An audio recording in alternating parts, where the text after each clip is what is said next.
Bonjour à toutes et à tous, c'est Romain Dobry de la salle des marchés de Bourse Direct pour notre brief et analyse graphique du lundi. Nous sommes le 18 mars, il est 15h37.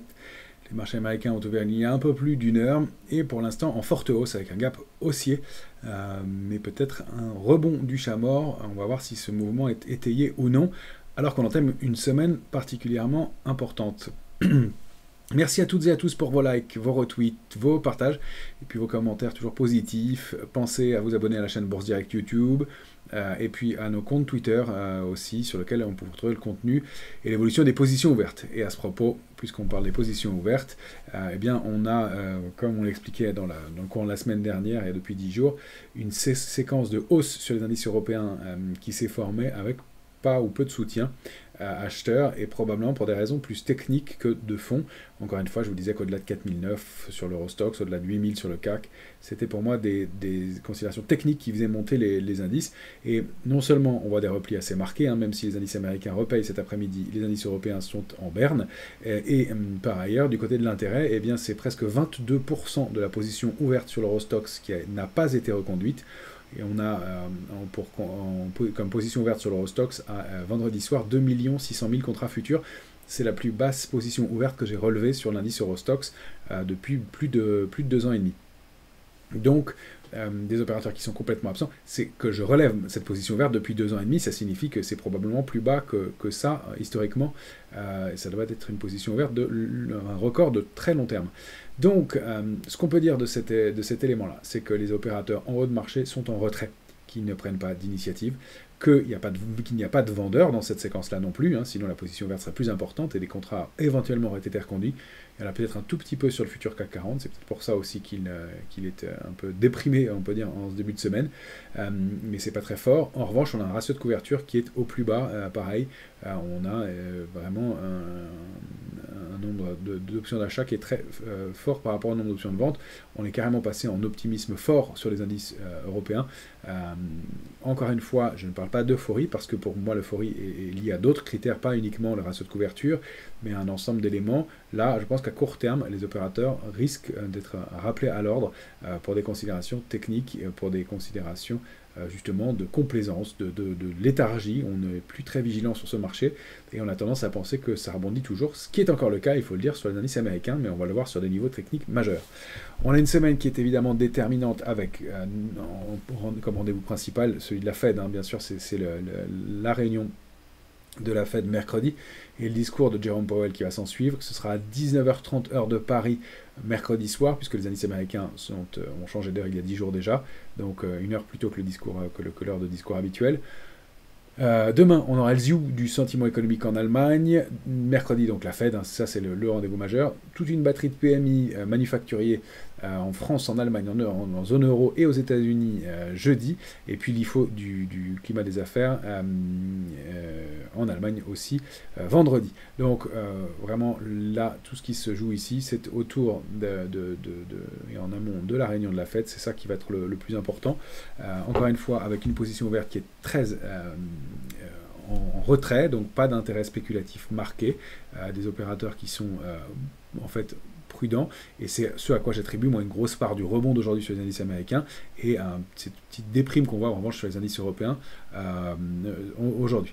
Alors on va aller jeter un œil là-dessus, regarder un peu individuellement tout ça. Il y a toujours des éléments importants aussi du côté des matières premières, ça continue sur le cuivre, sur le pétrole, l'argent accumule sous un niveau important, on va aller voir ça en détail, et puis quelques valeurs aussi et des structures graphiques qui sont intéressantes, un peu de pédagogie. Alors, on va commencer comme toujours par notre indice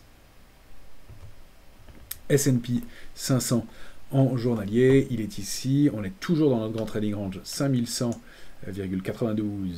On va peut-être le resserrer un petit peu parce que je vois qu'aujourd'hui il est allé un peu plus bas, et oui, effectivement on peut le réajuster à 5104,40. Ok, 5104,40, ça c'est ici 5104,40, la barre de base qui a été touchée vendredi, et en haut 5175,20, on est allé buter parfaitement dessus.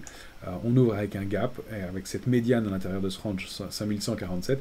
Pour l'instant, on ne déborde pas ce niveau. Encore une fois, moi je me méfie de ce que font les opérateurs dans cette séquence-là. En amont des rendez-vous, voilà. Et regardez, si on réajuste le range, on tombe parfaitement sur 5031, qui était notre alerte de court terme. Donc ça, c'est deux parties du range, hein, 5104, 5175. Deuxième partie avec un biais un peu plus baissier en intraday, 5031. Notre alerte de court terme est ici. Sous ce niveau-là, sous ce gap ici, eh bien, on aurait des chances de consolider de façon un peu plus marquée pour aller chercher la zone 4916, 4891, pourquoi pas. Pour l'instant, on est toujours dans ce grand trading range, donc qu'on peut étendre, hein, que j'ai coupé en deux, et dans ce grand trading range qui est à mon sens ici 5175, 5031. C'est là la zone dans laquelle on se trouve pour l'instant et qu'il faut observer et dont la sortie en clôture sera déterminante pour la suite. Alors après, on peut aller voir des extensions d'un côté ou de l'autre. Il ne faut bien sûr pas rester borné sur un scénario, même si encore une fois, bien, écoutez, on verra, c'est le rendez-vous. Voilà, les extensions possibles à la hausse, hein, ça donnerait 5263 et pourquoi pas 5317 si le discours de Jerome Powell plaît aux opérateurs. En attendant, moi je me méfie de cette séquence-là. Ce rebond pourrait être alimenté avec peu de volume. On va aller le voir sur quelques valeurs technologiques américaines, mais on va d'abord jeter un coup d'œil au Nasdaq. Nasdaq qui rebondit de la même façon, toujours dans son range, hein, 18 814, 18 312 en haut. On a cette zone, hein, 18 092, un petit peu au-dessus. On avait réajusté les niveaux. C'était ici, voilà, 18 142. Si on repasse au-dessus de 18 142 en clôture, on a des chances d'aller chercher 18 312. En attendant, encore une fois, je me méfie de ce rebond avec des volumes vendredi qui ont été lourds, hein, sur le Nasdaq. Alors il y avait une échéance technique. Je voulais ajouter les volumes. On va les mettre ici. Voilà. On voit, hein, des volumes dans le mouvement de baisse de vendredi qui ont été importants, bien plus importants que la moyenne des jours précédents. Pour l'instant, on a un rebond qui se forme avec, encore une fois, des éléments à confirmer de ce côté-là. Donc, prudence. Voilà, je ne suis pas prudent par principe parce qu'on est haut, je suis prudent par le comportement du marché, l'avalement baissier qu'on a connu en journalier il y a 10 jours, vendredi il y a 10 jours, la succession de petits mouvements. Il y a, voilà, après un mouvement aussi fort que celui qu'on a connu haussier, du mal à retourner la tendance, les vendeurs coincés sont ravis de se racheter, les acheteurs en retard, eh bien, cherchent et trouvent des points d'entrée et donc tentent de rentrer dans le marché. Encore une fois, je voudrais voir comment se termine cette séance en clôture et on va aller voir sur les titres individuellement comment ça se passe. Un dernier élément avant ça, c'est d'aller jeter un œil à la volatilité. Elle reste en zone de complaisance, hein. On est toujours dans notre zone 12, 10, 15, 40, dans la zone de complaisance ou dans la borne haute, ça se tend un petit peu, mais on ne repasse pas au-delà de 15, 40. Ça peut tout à fait continuer à se détendre et à chercher le bas de la médiane à 13, 26, et donc l'indice continue à repayer. Moi, je trouve qu'on accumule beaucoup proche de la borne haute. Attention au contre-pied, encore une fois, mais on est en zone de complaisance, non pas d'euphorie. Il y a encore du potentiel pour consolider, donc pour que les marchés payent s'ils le souhaitent. À court terme, je crains encore une fois, vous l'avez compris, un petit rappel à l'ordre. Alors, on va aller voir quelques valeurs technologiques américaines, à commencer dans l'ordre par Alphabet. Alors, il y a manifestement un élément important pour Alphabet, c'est qu'il y a des négociations aussi en cours. Donc peut-être qu'il joue sur l'intelligence artificielle. Toujours est-il qu'il y a un gros gap haussier, une hausse de 6% pour aller rallier des plus hauts sur Alphabet. Donc manifestement encore des forces de rappel. Ça c'est plutôt pas mal comme configuration. Si on va regarder Amazon, bien elle accumule toujours dans cette petite zone de congestion. Il n'y a pas de tendance sur Amazon. Attention au gap baissier sous cette zone-là qui forme un island reversal. Encore une fois, pour l'instant, ça reste haussier, pas d'invalidation. On a eu quand même des volumes beaucoup plus lourds vendredi dans le mouvement de hausse. Apple, elle rebondit proche de son support, hein. On sait que la zone de support 167,60 est vraiment importante. Là, d'ailleurs, je devrais la décaler maintenant. Ici, c'est ici vraiment le niveau où on risque le double creux. Je vais supprimer celle-là, pardon. Où on risque, voilà, sous 167,20, où on risque de former un double bottom et d'accélérer et d'aller un peu plus bas. Donc il y a une réaction technique aujourd'hui, encore une fois, mais il y a effectivement des annonces de pourparlers. J'ai vu passer rapidement entre... pardonnez-moi, je revérifie l'information plutôt que de vous dire des bêtises. Je préfère vous donner des éléments précis. J'ai vu passer ça. Apple étant pour parler avec Google pour utiliser l'intelligence générative, hein. Donc c'est ça aussi qui plaît au marché. et donc qui fait réagir les indices pour l'instant.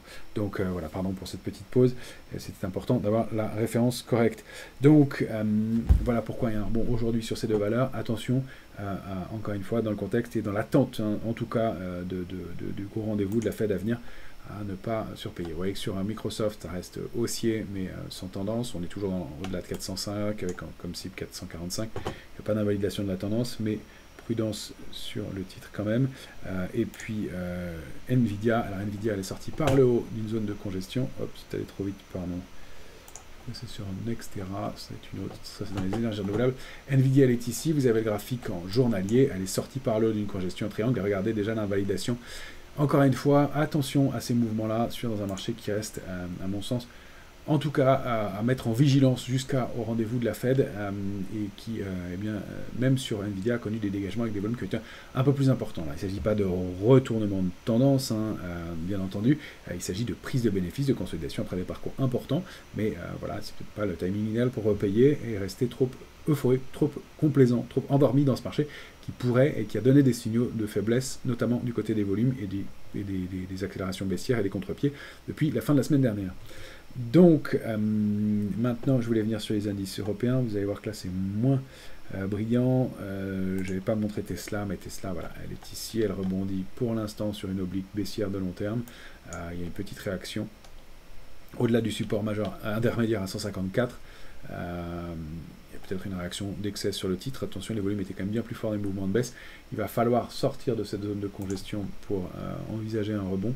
Et encore une fois, pour moi, ça reste à ce stade un rebond dans une tendance baissière, mais on a peut-être effectivement un biseau qui s'est mis en place ici. Donc il y a peut-être un petit point d'entrée spéculatif pour Tesla qui a, voilà, effectivement, qui a pas mal consolidé, et donc pour aller rebondir en direction de 204,80 sous la résistance majeure à 206. Je vais dézoomer cette fois-ci en hebdomadaire. Il faut vraiment repasser au-delà de 206 pour niveau intermédiaire qui ne nous sert pas ici, de 206 pour réactiver quoi que ce soit et envisager une réactivation à 180, ce sera déjà un mieux, mais c'est vraiment au-delà de ce niveau qu'on invaliderait toute cette séquence, on essaierait de gommer cette séquence baissière et reprendre des couleurs sur le titre. Je vais passer sur les indices européens. On a un DAX que je voulais vous montrer parce que on a fait quand même vendredi. On est en hebdomadaire, voilà pourquoi. Voilà. On a fait quand même jeudi soir sur le DAX un avalement baissier. On a englobé en haut de marché la bougie précédente. Vendredi, ça s'est terminé par une tentative de hausse et puis une baisse un peu plus marquée. Aujourd'hui, on essaie de repayer et encore une fois, mèche haute, une baisse un peu plus marquée. Attention. Et puis, on a ici, cette fois, une vague de Wolf qui est valable, validée sur le DAX. Vague 1, 2, une de hausse, 2 de baisse, 3 de hausse, 4 qui vient s'arrêter entre les deux, 5 on tente de rester au-dessus et on repasse en dessous. Donc attention, la cible, c'est cette oblique baissière située entre 1 et 4. Alors elle est petite, hein, elle est dense, mais elle est valable cette fois-ci, contrairement à l'autre que j'avais mal identifié sur le S&P, avec mes excuses encore une fois, mais celle-ci est bonne. Donc 1, 2, 3, 4, 5, on reste au-dessus et on repasse en dessous. On va tenter de redéborder ce niveau-là et vous voyez que pour la troisième fois consécutive, on est à un échec contre ce niveau de résistance à 18002 et on est quasiment sur les plus bas de la séance alors que les indices américains sont sur des tops et qui sont en train de patiner contre des niveaux de résistance majeurs. Donc prudence encore une fois et attention au contre-pied dans ce contexte. Et je voulais vous montrer l'Eurostoxx bien entendu.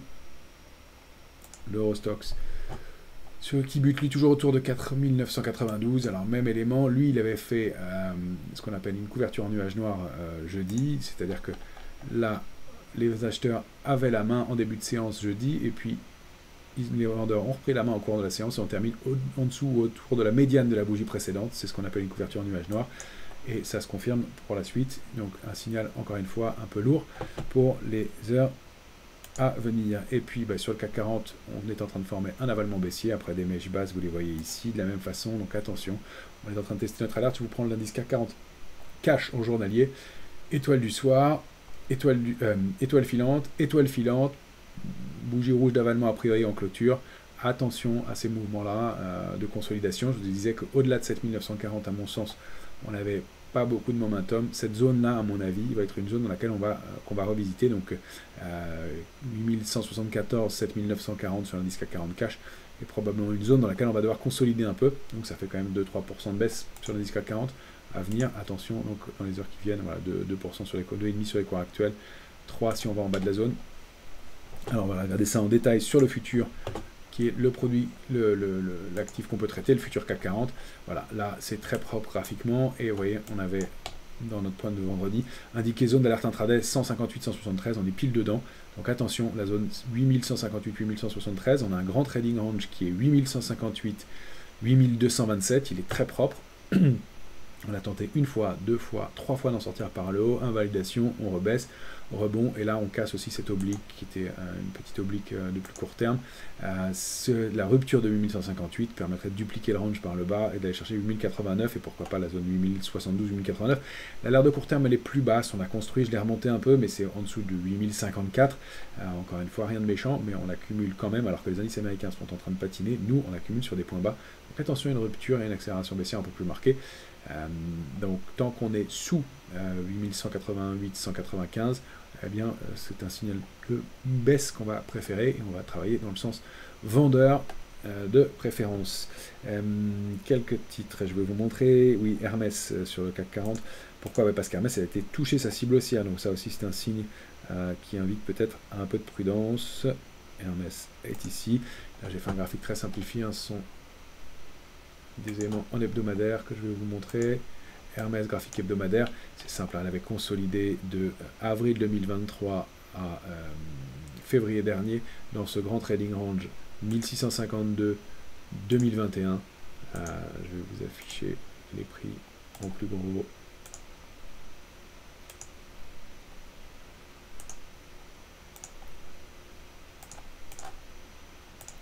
Elle a consolidé, on duplique ce range qui a été débordé par le haut et ça nous donne les objectifs haussiers qu'on vient d'atteindre sur le titre parfaitement. Donc on est allé chercher la cible suivante qui est ici. Vous me croirez sur parole, je ne vais pas perdre du temps pour aligner les points.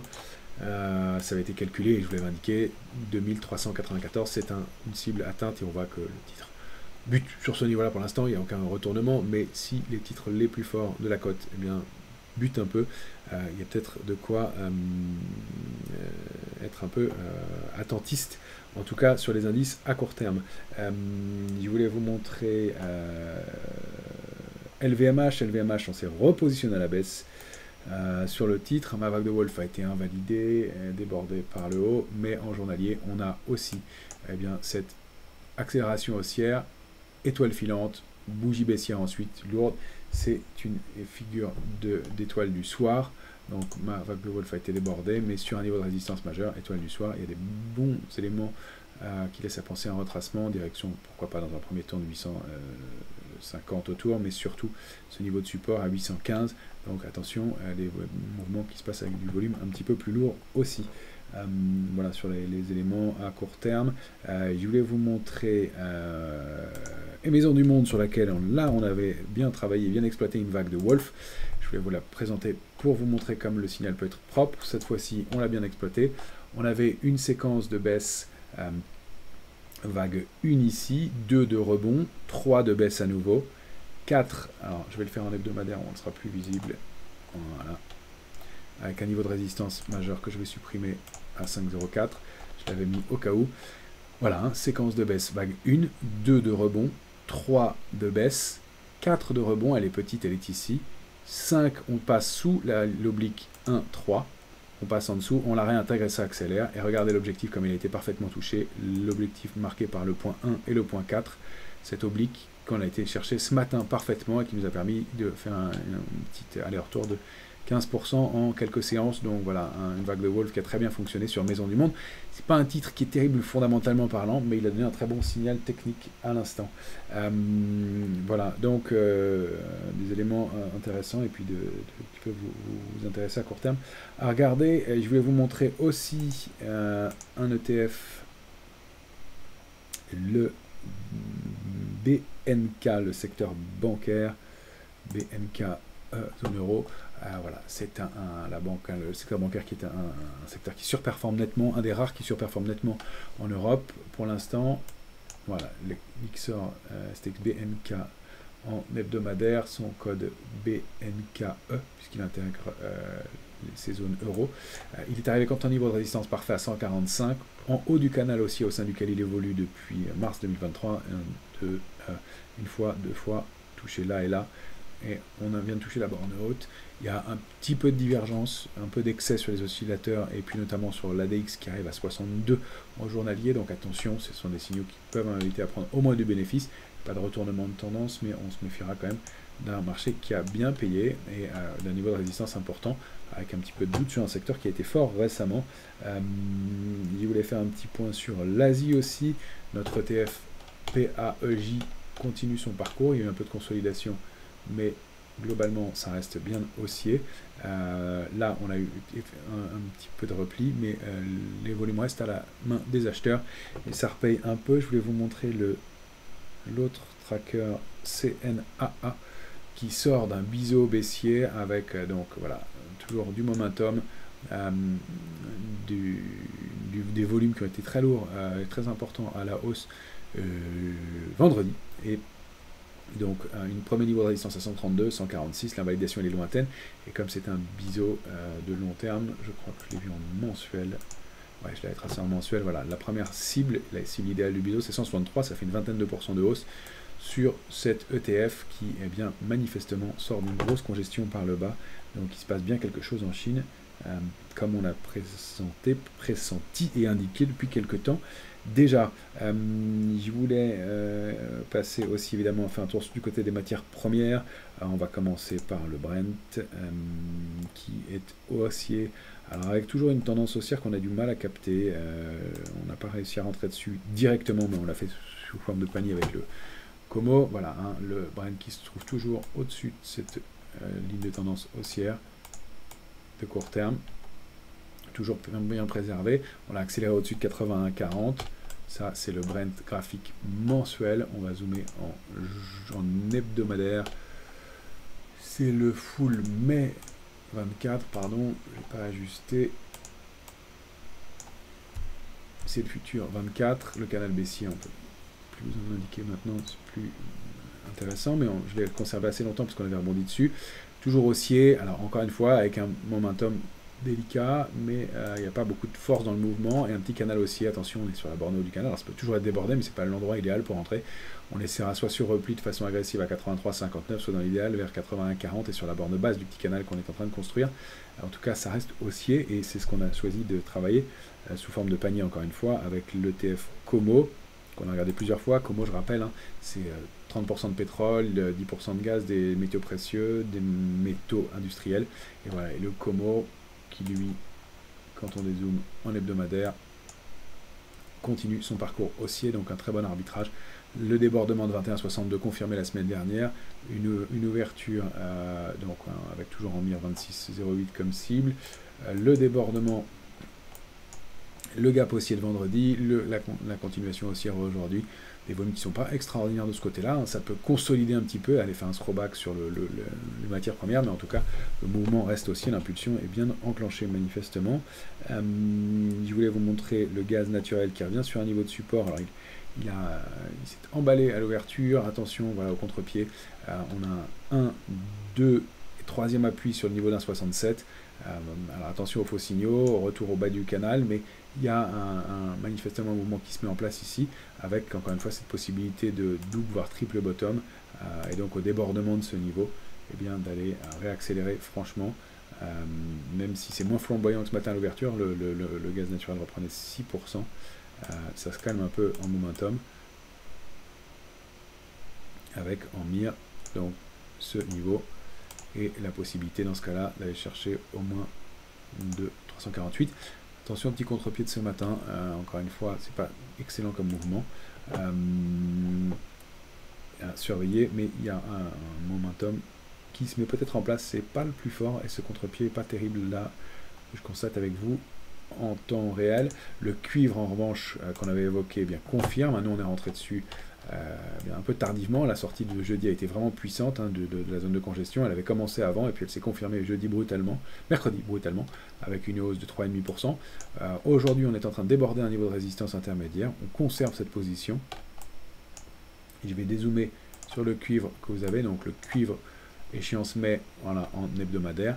On était dans un triangle symétrique, on en sort par le haut puissamment. La cible légitime, c'est une vingtaine de pourcents plus haut par rapport au cours actuel, 4,99,8, presque 5.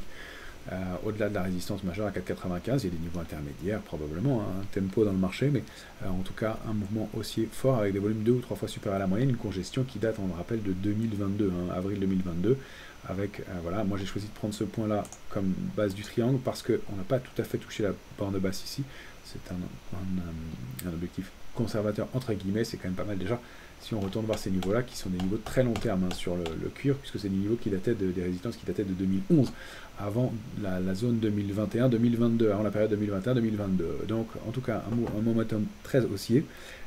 Par ailleurs, sur les valeurs, eh bien, on a sur les autres matières premières, on a l'argent qui a bien parfaitement réalisé l'épaule tête-épaule qu'on avait indiqué. Épaule, tête, épaule inversée, la ligne de coup était ici, accélération, throwback, on avait donné la cible ici à 25,07, on a cumulé autour et surtout les volumes sont importants. Et là je dézoome en hebdomadaire, l'once d'argent en hebdomadaire, on est sous, encore une fois, sous cette oblique baissière. Si eh bien, ça se confirme sur l'ensemble des matières premières, ce qui a l'air de se mettre en place, on ne va plus chercher le bas du range, hein. Une fois, 2 fois on a eu cette accélération, mais 3 fois on n'y va plus, alors qu'avant on allait chercher le bas du canal, là on n'y va plus depuis maintenant le mois de mai, et ça c'est un signe de force, et on accumule avec du volume sous 25,32, si la zone 25,32, 25,50 est débordée, on a une accélération possible en direction de 30,49, avec des résistances intermédiaires bien entendu, mais on sortirait d'une congestion de très long terme sur l'argent. Tout ça c'est fait avec des volumes importants aussi, donc à surveiller, et c'est un momentum qu'on poursuit pour l'instant. Ensuite, je voulais vous montrer, on a fait le tour de l'ensemble des matières premières, Como, etc. Oui, c'est tout ce que je voulais vous montrer du côté des valeurs pour aujourd'hui. Donc voilà, on a déjà un bon panel d'éléments à regarder pour aujourd'hui. Donc toujours prudent sur le marché, encore une fois, un intérêt qui n'a pas été reconduit. Cet appel d'air sur Google et Apple, ce sont liés à des annonces, ça peut effectivement transformer l'essai. Ça permet au Nasdaq de rebondir aujourd'hui, par extension évidemment au S&P. Encore une fois, le grand rendez-vous de la semaine, c'est mercredi, et c'est là où ça va être, c'est ce qui sera déterminant pour la suite de la semaine, avec eh bien, attention, des éléments à prendre en compte dans le discours, et si eh bien, l'économie ralentit un peu et l'inflation repart, des banques centrales qui pourraient être un peu coincées, et donc une réaction de marché qui pourrait être un peu tendue, compte tenu des niveaux sur lesquels on se trouve, et d'opérateurs qui sont bien résolument optimistes, quel que soit le sens du marché. Je vous souhaite une excellente semaine à toutes et à tous.